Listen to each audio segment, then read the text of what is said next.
What's going on, guys? If you're brand new to the channel, I'm Rob. And I'm Tay. And welcome to a new series. Yeah, I'd say so in light of the best holiday known to man. If you guys know us, you know that we absolutely love Halloween. It is the undisputed best holiday, period. We're going to be reading stories that we found on Reddit. Mm-hmm. So we are no way taking credit. We may have edited the way they wrote it slightly, but the story is 100% theirs, and we will put everyone's name to all the stories that we read today. And also, guys, if you like these kind of videos, let us know. And I love this kind of stuff. If you get scared, we might want to leave it now. Yeah, so get cozy, get under a blanket, maybe light a candle, make some popcorn, and enjoy this video. Also, if we're echoey and the camera's weird and everything is weird, these are very weird circumstances. We're not in the room we normally are. We're in a very 5x5 echo chamber We've room. Had technical difficulties. Everything. Camera's not working. Everything went wrong as soon as we got here. So yeah, we're gonna make it work though. Yes. Okay, guys. So this first story is titled "Haunted Tours," and it's by Recaptcha Later. Yeah, we can just put them in the bottom. It'll be somewhere. I'm going to start off by giving you some background. This is kind of a longer story. He's got 3 different stories, but it's all one person. So, the background. Okay. I used to be a tour guide in a popular tourist town in Tennessee. My job at the time was to take people on a circuitous 2-mile walk around the town, telling them the ghost stories of the people who have lived there. During the summer, tours started a little bit before sundown and would end well after dark. All in all, it would take us roughly 1 to 2 hours to get through the tour, depending on the walking speed of the group. Just to preface this, the vast majority of stories we told were not true. They were either largely exaggerated, entirely fabricated, or simply gruesome stories of local murders with a paranormal twist added at the end with the ghost of the killer still lurking about. Don't blame me, I didn't write the script. In fact, I visited a local museum and sourced authentic ghost stories from a curator in order to add a few of my own to the tour, which were actually authentic. That said, there were a handful of times during my stint as a tour guide in which I had experiences that were not so easily explained. In this post, I'm going to detail 3 of the most interesting ones. Any thoughts so far? he admitted that most of the stories were fabricated. Yeah. So they would go around in Tennessee, and the stories were just completely false. But then he went and got some real ones. But he's really talking. He's not talking about those. He's talking about the experiences during those. Did not say this. Tehran does not know these stories. I tried my best not to read them, process them as I was editing. So I kind of know them, kind of don't. Okay. The first story. One of the tools we got for our tours were EMF detectors. They're intended to scan for electromagnetic frequencies and will detect the relative strength of a signal they pick up. Now, just because one of these things go off doesn't mean you're seeing a ghost. They also pick up power lines and will go off like crazy near a generator. But if you're in the middle of nowhere and you suddenly get a strong signal, it's worth looking into. Now, these detectors we used had about 5 lights on them, changing in hue from green to yellow to red. Red meant no signal, and green indicated a strong signal. The light never goes below red unless you turn the thing off. That's the baseline. At the end of our tour, we would come to an old graveyard. Nobody was buried there in at least 100 years. After I did my thing with the final story, people would wander around and look at the graves with flashlights and scare themselves shitless. But one night, as they were wandering, a man called me over to see one of the graves. I went over and had a look and saw what the problem was. Whenever we passed his EMF detector over this particular grave, the lights would turn off. The entire machine would turn itself off when it was over this grave and turn back on as soon as you moved away from it. We tried with a couple of other graves, but only this one grave had the effect.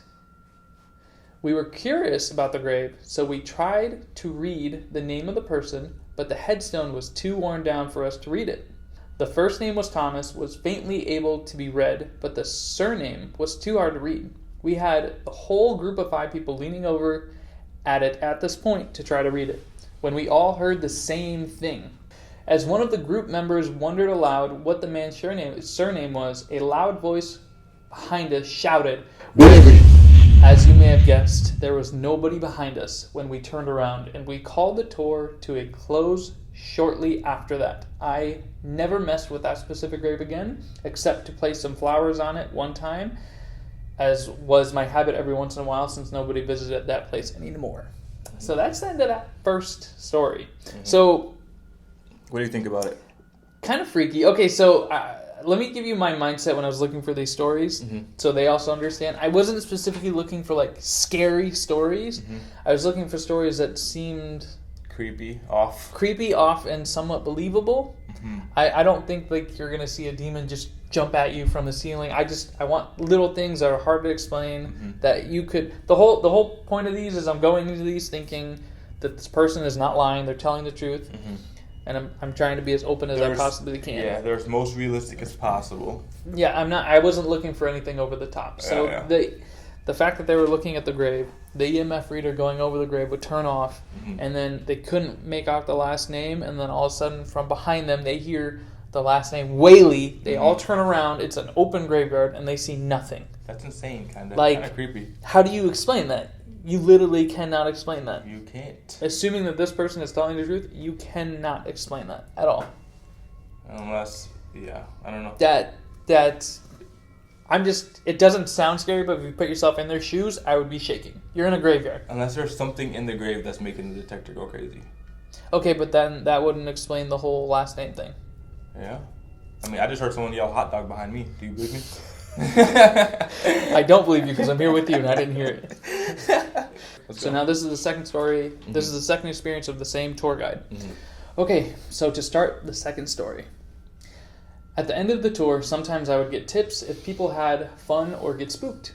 Older boomer and Gen X men really enjoyed the charade of the covert handshake tip, where they would palm you the money as they shake your hand. My uncles did that to me all the time when I was a kid. They would just shake my hand and they would like leave 20 in it, and then I would try to pull it and be like, no. Maybe it's a foreign thing, I don't know. But I guess not. Okay, so I always indulged the bit because, hey, I was getting a tip. One tour I ran had a family of 3, mother, father, and daughter, and an older man who I initially thought was the grandpa, but later learned had been lumped into their group because we didn't run solo tours. The old guy was pretty quiet throughout the tour, but would occasionally ask very pointed questions that stood out to me as odd. I don't remember most of his questions, but one example is that I was telling a story of a girl who fell from the balcony and her ghost haunts the river she plummeted into to this day. And he asked me if I thought she died right away when she hit the ground or whether I thought she died slow and suffered. Just weird things like that. That is really weird to ask. Well, at the end of the tour, the family took off into the graves to have a look about, see if ghosts would show up in their pictures, etc. The old man came to me to give me that typical handshake, and mentally I was thinking that all his weird behavior could be easily forgiven if he tipped well. The handshake was normal, except that his hand was ice cold, but old folks have cold hands, so I didn't think much about it. Except he didn't palm me $1. He palmed me a coin. I thought about it. I thought it was a $50 when I felt it at first, but it was too big. I turned to glance at the guy as he walked past me to leave, and I shit you not, he was just gone. The path leaving the graveyard was downhill, and you had visibility from the top for at least 300 feet. There was no way he could have covered that distance in that time, and I didn't even hear running. Just this old, tottering man in front of me 1 second, and gone in the blink of an eye when he walked past me. When I got home and looked up the coin, I learned it was a 1 troy ounce silver bullion, minted to an older year. Overall, the experience left me a little shocked, and the family agreed he was really odd when I walked them back to their car. Apparently, the guy greeted the daughter by name when they arrived at the meetup spot a few minutes before me, but they had no idea who he was. That's okay. So, I guess the most odd thing is, like, he disappeared. How? Check the cameras. If there are So if the graveyard was downhill and they had visibility of 300 feet, first of all, he's an old man. He's not sprinting. Of course. Like that one guy from Us. Yeah. If you guys know what scene I'm talking about. And if he was sprinting, like he said, they would have heard it. Literally, he gave him the coin. He looked at it. He walked past, turned around, and he was just gone. How? He disappeared. It's literally, it would be impossible. I wonder if he checked the cameras. What cameras? It's a graveyard. Yeah, just not cameras watching the graveyard. Probably not. No, otherwise he would have checked it. Oh. No, I don't think there are just cameras in the graveyard. I thought there was for like vandalism. No, maybe if it's like in a rich neighborhood, I don't know. But I don't think there are cameras in. That's weird. That is, assuming. Look, if we're again, the whole point of these is I just want to believe what they say. Yeah, I mean, I guess the most weird thing is the disappearance. Otherwise, because there's a little girl in another family that kind of. Yeah, how would he have known the name? I don't know. Possibly an old descendant? But they also saw him, so... And he saw him, too. Yeah. The coin isn't really weird. I mean, and he's been given... If he's a ghost, I don't know the rules to a ghost. Yeah. But, like, that means they can hold things in our hands. He touched his hands was ice cold, and, like, it was a physical object. I don't know. I don't know the rules to being a ghost. Given him physical money before as well. That's, yeah. I just don't understand how that happens. And I don't know. Literally... The only explanation would be... Yeah. There's no explanation. Is he a ghost when he wants to be? And a human when he doesn't want to be? So how did that... Maybe ghosts can... I mean, we've seen movies. Obviously, movies are very exaggerated. But, they can tip things over. So I guess if they use enough energy... I really don't know. I don't know. That's just... That story was really odd to me. Mm-hmm. But yeah, that's just creepy. Very, very creepy. Yeah. Okay, let's get into his last story. Okay. So, 2 weird experiences, but no ghostly apparitions or demonic screams. Unfortunately, most nights on the ghost tour were entirely mundane. However, I have got one more odd story I experienced which really set my belief of ghosts in stone. Like the other 2 stories weren't enough, but okay. One of the earliest stops in our town was an old cabin where the town's progenitor once lived. The cabin has been moved around a couple of times to build parking garages, but has since been placed back in its original spot. We don't actually have a photo of the woman who founded the town, but we have got pictures of her granddaughter, who everyone at the time swore was a dead ringer for her grandmother. Because of this, an old black and white photo of her grandmother is on the sign outside the cabin. I kind of want to see the cabin now. The cabin is kept locked up with a padlock at all times except when the Historical Society opens it up for school groups. The windows are so dirty you can't see inside, and most of the time it's too dark to get a decent look inside anyways. Regardless, I like to encourage people to peek through the cracks in the old wood because they'd psych themselves up into thinking they saw something move, and a spooky tour is a tour with good tips.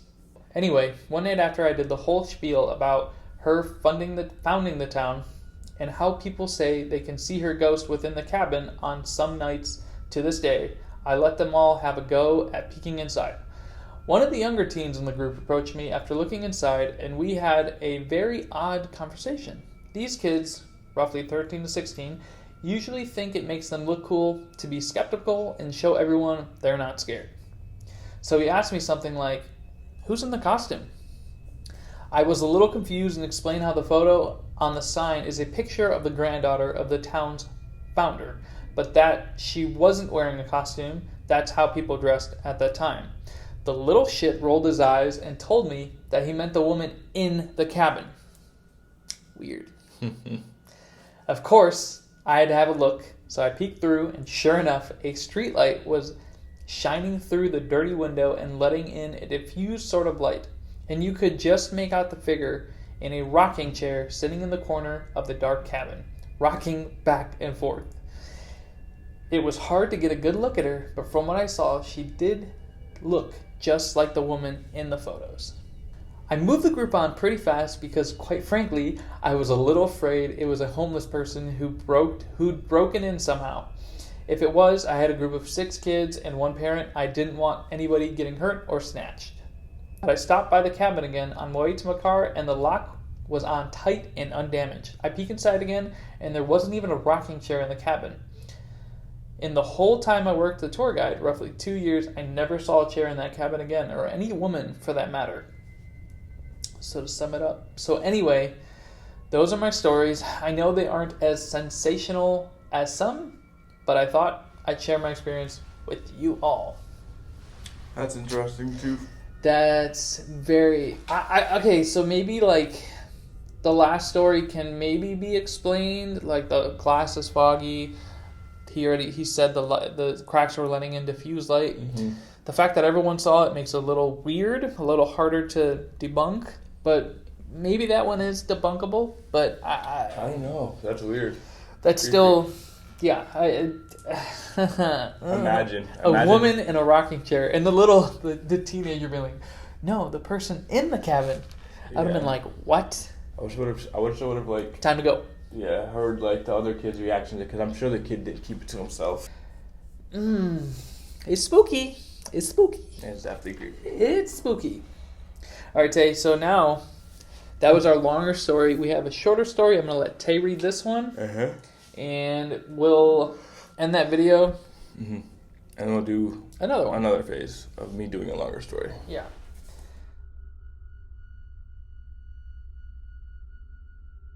This story is called The Alarm Clock by Infradead27. That name isn't suspect. Infradead27. Okay. Let me listen. Alright, so this is the background first. I come from a long line of schizophrenic people. My grandpa, his father, and his sister as well.